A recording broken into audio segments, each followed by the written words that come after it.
What's good, ladies and gentlemen? It's your boy Salazakron here, and today we have the 5th edition of the OU Viability ranking list for Let's Go by yours truly. First off, I want to wish everybody a Happy New Year, and that hopefully your 2019 goes better than your 2018. Or hopefully it stays the same, or whatever. I don't wish a bad year upon anybody. Me especially, I hope that this is a great year for me. I want to grow this channel. I want my career to get started. I want a lot of things to happen. So I'm hoping that this is a great year for me. Second off, sorry for the poor microphone. I just felt like doing this video and recording it out in like my living room. I'm watching my dogs right now and they're asleep, and I don't want to just leave them alone. And I'm finally I'm able to do a video. I haven't been able to do a video in like a couple weeks, so there's that. It's been nuts, but not much has changed overall with the character of OU. A couple of things have, but I hate to say it, but this tier is dying down quite a bit. Doing Wi-Fi is almost impossible because everybody brings Mewtwo. Showdown is impossible because either you make a new alt and you face really bad players, or all the same players and all the same teams, or you're like me and you have a semi-high ranking on Showdown. It's probably fallen down quite a bit, and you can't find any battles at all, so it's either or. Anyways, let's move on to the usage stats here. And first off, I want to point out that once again, they did not include Melmetal or the Eevee and Pikachu starter, so I have estimated their usage. Melmetal is still at the top. Zapdos comes in at the new number 2, not by much, but you can see that these 3 Pokemon get used all the time, and they're almost on every single team, so there's that. But at the number 4 slot, or the number 3 slot, depending, is Starmie, which I find really bizarre. But at the same time, Starmie is one of the fastest psychic types in the game. It is faster than regular Gengar, so it means that it outspeeds Mew, it outspeeds even Zapdos, it outspeeds quite a lot of Pokemon, and it has a very high offensive versatility and recover. So it means that this Pokemon sticks around for a lot longer. It's a great Pokemon. Otherwise, the top 10, 20 hasn't really changed. Dugtrio Alola has moved up quite a bit. I'd say Eevee has moved down. This is just my guess, though. I don't actually know. I have no idea. Eevee could be anywhere around here, and Pikachu could be anywhere around here. So don't take these for granted. These aren't official. These are just what I guess. Really funny to see Nido King and Nido Queen next to each other. I think that's great. Entering OU is Sandslash. We finally have Sandslash in the tier, which is, I mean, I think it deserves it, but also kind of not, because there's lots of ground types and it's kind of outclassed in every way, but okay, Sandslash is in the tier. And leaving OU is Moltres, Ninetales Alola, Amistar, and Kangaskhan Mega. Moltres and Ninetales Alola are obvious. They're either extremely Stealth Rock weak, or they're just totally walled by Melmetal and really don't have a lot of viability. Amistar, here's the thing about Amistar. It's really strong when it gets up a Shell Smash, but it does not outspeed certain threats. I don't think it outspeeds Mega Gengar, which means you'd have to run Timid, which means I don't even think it outspeeds even then. So it just dies to a lot of stuff, and it's impossible for it to get up 2 Shell Smashes. And Cloyster is just better in that regard because it does have that speed. It's able to outspeed everything with a plus speed nature. And Mega Kangaskhan, I don't know why people aren't using this Pokemon. I still think it's great. When I see it and when I use it, it does lots of work, and it functions as a solid, like, a semi-wall to Gengar and Alakazam. So I don't know why people aren't using it, but it left the tier. Anyways, let's move on to the actual ranking. We're going to go through this as quick as possible. Still at S+ is Melmetal. if you don't know anything about Melmetal, then welcome to OU. This is the tier. This is what defines the tier.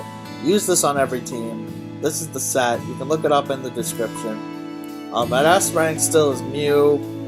The only thing that's really changed is that people are using Stealth Rock. It's like a common Stealth Rocker now, so it's been added to the bold set. Zapdos is still S rank. The only thing that's changed on that is that people are running Timid more than any other nature. It was kind of 50-50 before, but now Timid is the clear winner. So if you have a Timid Zapdos, good on you. I think Bold is excellent too because it makes it a better switch in the Gyarados, but it's your preference. At A+, now at the top of A+, I put Starmie simply because it's getting a lot of usage, and you know that offensive versatility is not to laugh at. Mega Alakazam, I put it up now too because it is the reason why Alolan Muck is so high in usage. This Pokemon is such a threat. This is basically a Mewtwo in disguise. Like, yeah. And this is going to be discussed. This Pokemon and Mega Gengar are going to be discussed in another video very, very soon. My opinions about it. But let's move on. Not much has changed with Gyarados, though. A lot of people are using Jolly now, so that's an option. People are running Careful and Sassy, Alolan Muck. And Mega Drain is being used on a lot of sets, which is really surprising. I guess so many people are running Rhydon, and that's their first switch in. You can get a huge Mega Drain off into a KO Rhydon, which is really, really nice. Mega Gengar, I moved it up simply because of the same thing with Mega Alakazam. They're both just monsters in disguise, despite their poorer movesets than Mewtwo. They're basically Mewtwo. On Rhydon, people are running Impish more than Adamant, which I really found surprising. That people are going with a more defensive Rhydon. Maybe it's because people aren't using Melmetal as much, and they need their defensive wall, and they want to like roll compress. I still like Adamant more, but whatever. And Doug Trio, because of its usage and its the fact that it basically counters Zapdos, it's now an A+. Good on ya. Move now to A. Okay, this Pokemon right here, Golem. I don't understand why Golem is being used with this type of usage. Why Sandslash is being used more than Golem. I understand that Golem is somewhat, quote, outclassed. But in my opinion, Golem beats Rhydon. And it has the same moves, it's just slightly faster, and why wouldn't you want a slightly faster Rhydon? I'm just saying that, look, it's never going to become the #1 choice, okay? People like Rhydon, but I think Golem needs more usage. I think better players use Golem, in my opinion, and that Golem is just as threatening as Rhydon, if not more, because it outspeeds Rhydon. So, especially when they're running Impish nature with Rhydon. Yeah, that gets 2-hit KO'd easy. Moving on. This Pokemon right here. I want to talk about Charizard right now. Because you would think that Charizard X in a metagame with Stealth Rocks being almost automatic would suck. But since I made the last list and this list, this Pokemon has taken a roller coaster of my opinions. And it has gone from being like extremely good to probably about where it is though. But in my opinion, this Pokemon is actually very good. But looking at the usage stats and what people are using, people are not utilizing the proper sets for this Pokemon. They're still running like Jolly Nature and offensive natures, when you should be running really a more defensive nature, such as Impish or Bold, or Timid in this case, and just run Fire Blast, Dragon Pulse. But the Impish set I have here, Will-O-Wisp, Flare Blitz, Roost, Dragon Pulse, not only can 1v1 Mega Gyarados, it can 1v1 Aerodactyl, not necessarily Mega Aerodactyl, but Aerodactyl, it can 1v1 Rhydon, it can 1v1 Golem. I mean, you have to roost up, but It can 1v1 Melmetal. The possibilities are endless with this Pokemon. And the thing about Charizard X, and the reason why people are failing to utilize this monstrosity, is because they're not leading with it. You have to lead with Charizard. If you don't lead with Charizard, then yeah, you need a Jolly Nature in order to get the roost off quick. But guys, just lead with it. Everybody with their lead runs, they go for Stealth Rocks turn 1 because they see a Charizard. So until people stop doing that, I think this is a great Pokemon to have on your team. And even then, Earthquake won't be able to 1K as long as you get the Will-O-Wisp off. Because I have missed it so many times with this Pokemon. But case in point, this Pokemon is good. Start using it. Eevee. Oh, poor Eevee. It was once S rank, even S plus. To think that this was going to be the Pokemon to run the tier, it is not. It's a great Pokemon.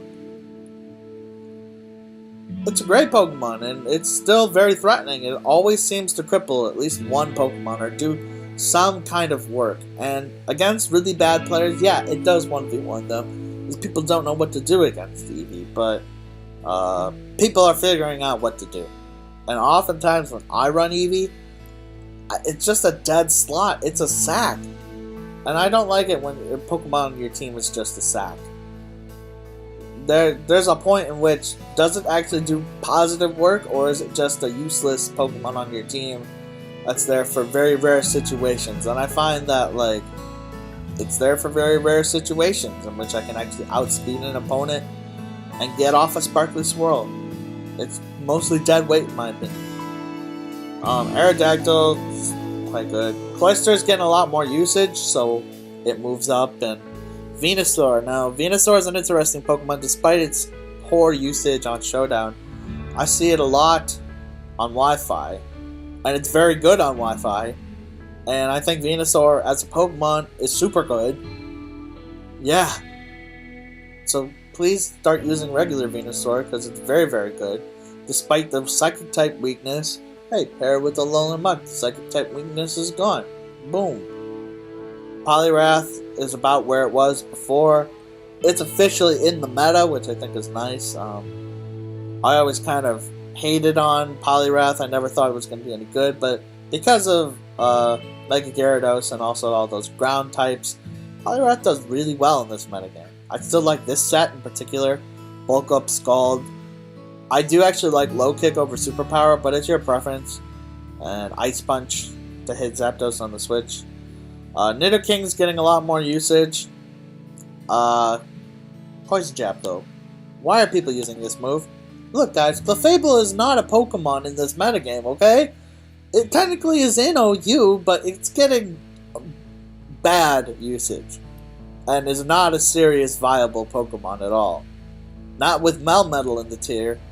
Not when only it has to be a +1 Clefable in order to even do significant damage with Fire Blast, and it has to hit Fire Blast on Melmetal. Or a tier where it can't recover. Why are people still using Poison Jab as coverage? I get it on Gengar. Gengar needs it to hit Eevee for any solid damage. But Nidoking? You got Earthquake! Buddy, that like 1 KOs. You're not trying to hit Clefable, what are you kidding? Anyways. Alakazam's still a good Pokemon. Chansey's still okay. Gengar's still okay. Snorlax, I brought it down. Why did I bring Snorlax down? You know, despite it being a solid Pokemon, it's walled really hard by a lot of stuff. Rhydon, and outsped by Rhydon, by Melmetal. Melmetal outspeeds it. Venusaur can come in and put it to sleep. There are 20 reasons why this Pokemon isn't as good as you think it is. And honestly, like, yeah, it's got really good special, but once it's burnt by, like, Mew or Gengar, it's really not a threat anymore, despite having Facade. Most people run Well, they run Body Slam, Facade, Crunch, and Earthquake, and sometimes they run Rest. Sometimes they don't even run Facade, which, okay. But, in fact, I see Yawn in this slot a lot more than I see Rest or Facade, but that's just because of Wi-Fi. And, Executor Alola, despite, you know, moving down, I think it's still a very solid Pokemon. It's just kind of slow. Gets 1A KO'd by a lot of stuff without 1A KOing in return. Especially with a 4X Ice-type weakness. Starmie now is kind of like, not a switch-in per se, but it does keep it out. And with Muck around, Muck outspeeds and can kill with Ice Punch if it's carrying it, or Poison Jab does a lot if you're running that awful move. Anyways, moving down. Blastoise moving down. Blastoise Mega. Simply because Gyarados is the better Mega by a lot. And that's basically, you know, Water, Dark. Now, it's got Ice coverage, which is nice. But honestly, the Water Dark coverage is really great. On Gyarados, it's just better. A solid Mega, in my opinion, just not as good as I once thought it was. Beedrill's getting a lot of usage. I don't know why. People use it on Wi-Fi. People use it apparently on Showdown quite a bit. Enough for it to be OU, despite a Stealth Rock weakness and very frail Pokemon. It's very fast. And while it is not faster than Mega Alakazam, it's faster than everything else in the tier. So, good on ya. Except for this Pokemon, of course. Haha, Electrode. People are still using Electrode. Now, I've never seen it succeed as a dual screen lead, but people are using it. So, I only have to assume that it must be succeeding in its role. I've gotten screwed over by it before, but never have I been beaten by dual screens. I've seen it get up its dual screens, but usually you're able to outplay with all kinds of other Pokemon, so... Nidoqueen, I should probably put it up higher on this list, but Nidoqueen was a solid alternative to Nidoking. It's able to 2-hit KO stuff easily with Super Fang. It's a great Pokemon. Amistar stays here. I think it's a great Pokemon. I think that if you're able to keep certain Pokemon in check and keep this thing around for endgame, or potentially even use this as an early game sweeper, or perhaps something else as an early game sweeper, and this is late game, this can do a ton of damage and be very, very threatening. Next, I hate this Pokemon. Alola Sandslash, stop using it. I understand. It's got Earthquake, it's got Priority, it's got a really nice typing with very few fire types in the tier. It even only takes 1x from Stealth Rock. I get it. I get it. This is a really cool Pokemon. But... it's outsped by so many things that also carry Fire-type coverage. It's burnt easily.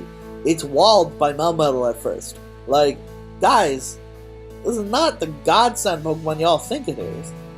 It's a very tough Pokemon to use, and maybe OU usage, but not significant OU usage. This thing is higher used than Electrode, than Charizard X, than Mega Beedrill, than Chansey, than regular Gengar, than regular Venusaur, than Golem, or Venomoth. This is almost used as much as Nidoking. That's what my problem is. It's not that it's being used in OU. That's fine. If it had 3%, 3.4% usage, I would be like, okay, that makes sense. But 6? Almost, creeping upwards? That's crazy. The worst Pokemon in OU by far is Venomoth. Despite its cool Quiver Dance, nothing has really changed there. Slowbro Mega, it's still pretty low on the list. I do see a lot more offensive natures now, and actually I see Slowbro causing problems for me, so an interesting Mega, but not OU usage. Kabutops, I don't know why there's an up arrow on this. I guess it moved up. It's a solid lead. It's always been. Machamp has gotten OU usage, though I never see it succeed. It's got really good Spadef, I suppose. Um, Solid Pokemon. And there's no Clefable to really stop it, but there are Psychic types, so. Kangaskhan, Mega. I like this Pokemon, but nobody uses it, so. What is there to say? Arcanine's getting a lot more usage as a Fire type, but that only takes 1x from Stealth Rock, so it's somewhat reliable, but no recovery, unlike Charizard X. And it's got really good coverage, though, so and very good bulk and very decent speed. Overall, solid Pokemon. I really wish I had an Arcanine to use, but I don't, because I have the Eevee version and I can't catch Arcanine. So lame. And the Arcanines I traded over they can't get Flare Blitz or Crunch. So yeah. Kingler, I love Kingler. It's basically a water-type Dragonite, which means why isn't this being used enough in OU? I don't know why it's not being used. People are too afraid of Zapdos, per se. This is a nice Pokemon to pair as a late-game sweeper. In fact, I would stick this on Hyper Offense if I had the guts to build a Hyper Offense team, but I don't. It's a very solid Pokemon. Alright guys, let's talk about my mistake. My big mistake. My Mega Pidgeot mistake. Guys, when I saw that this thing got Heat Wave, I put it up somewhere near the top because I knew that it'd be decent. But then I looked on Zapt and I assumed that Zapdos also got Heat Wave as some kind of TM. Then when I saw when Zapdos didn't get Heat Wave, and that was a mistake, I assumed that it wasn't a TM and I had made a mistake on Pidgeot. No! Pidgeot does get Heat Wave. And it's okay. It's much better than C-Rank or whatever it was before, but for all of you who appreciate the power of Bird Jesus, I apologize right now. But let's look at the facts. It's walled by a lot of common stuff. Zapdos, Aerodactyl, Rhydon, despite taking, semi-heavy damage from Air Slash, it's weak to Stealth Rocks. Yeah, it's an interesting Pokemon that's fast, but really it's only good against stuff that's not very meta. This would be an excellent Pokemon for a UU tier. I can see this being very high in UU. And perhaps if they make a UU tier, I'll do a viability list for UU, and a lot of these Pokemon will get shifted over to that document. But for now, it's there. Slowbro's getting better, like I said before, but it's still just a worse Mega Slowbro. Dodrio is still getting quite a bit of usage, despite the fact that despite this being the best flying type outside of Zapdos, and it has Jump Kick, which is nice coverage, and it's fast, and there's not a lot of Pokemon that can boost their speed. Unfortunately, it doesn't really have the best coverage. It's kind of almost walled by Gengar, which is sad. You have to hit it with Drill Peck. So basically, Gengar can come in and burn it before it can get off actual damage, and then it's actually walled. If it gets the burn on Dodrio, it's walled, except for doing a lot of sword stances. But by then it's just gonna die, if not already just die. You know what I'm saying? It's kind of a tough Pokemon to get going, but in the right place with the right amount of Pokemon gone from the opposing team, I can see this Pokemon doing work. So good on you. I don't see Mega Pinsir at all, which is really sad, but I think this is a good Pokemon. But the fact that people have decided that Mega Beedrill is the bug type of choice, kind of sad for Mega Pinsir. I see lots more Executor, but not a very good Pokemon. Sandslash obviously made it into OU somehow, despite it being outclassed heavily by everything. It does have Sword Stance like its Alolan brother, but not a very good Pokemon in my opinion. There are better choices. Though it is quite bulky, so I do see some impish nature Sandslashes. Rapidash went up, in my opinion, just like Arcanine went up. Fire types are better in this tier with Melmetal being around.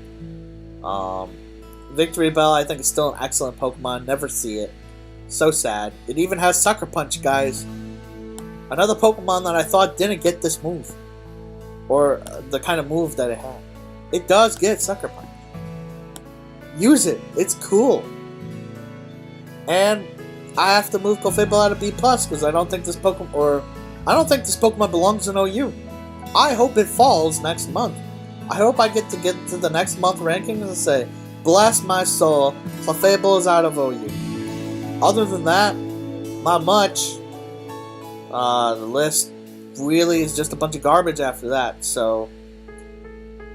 Anyways, that's my 5th version of the OU Viability ranking. I hope you enjoyed this video. I hope you found it very useful. If you did, please leave a like on this video. Please leave a comment below. And please subscribe. That would help me out so much to gain subscribers. If I get enough views on videos with enough subscribers, maybe I can start getting sponsored, get more views, and it all just, you know, blows up in my face. That would be nice. So for now, this is Saul Sakaran signing off. Peace!